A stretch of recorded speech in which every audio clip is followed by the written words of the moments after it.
Welcome to our channel. Today we how to disable driver profile syncing in FordPass, complete guide step by step clearly. To begin, open the FordPass app on your smartphone.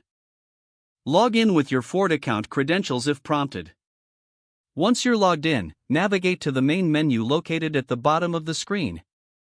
Tap the vehicle icon to access your vehicle settings. Select your vehicle from the list if you have multiple vehicles linked to your account.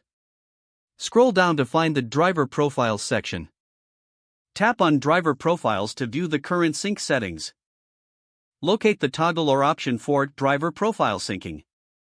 If the toggle is enabled, tap it to disable Driver Profile Syncing. A confirmation message may appear. Confirm that you want to disable the syncing. Once you have disabled the feature, exit the settings. Your changes will be auto-saved, so there's no need to worry about saving manually. Return to the home screen of the app.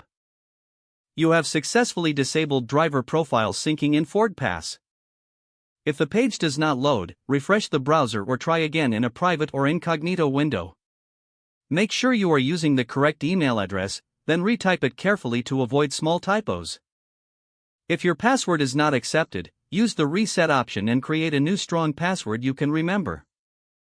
Check your spam folder for verification or security emails, then complete any requested confirmation steps. Enable two-factor authentication if available to improve account security and reduce unauthorized access risk. After signing in, review your profile details so your contact information and settings are accurate and current. If you see an error message, note it down and try again after restarting your device and internet connection. Log out when you finish, especially on shared devices, to keep your account and payment information secure. If the page does not load, refresh the browser or try again in a private or incognito window. Make sure you are using the correct email address, then retype it carefully to avoid small typos. If your password is not accepted, use the reset option and create a new strong password you can remember. Check your spam folder for verification or security emails, then complete any requested confirmation steps. Enable two-factor authentication if available to improve account security and reduce unauthorized access risk.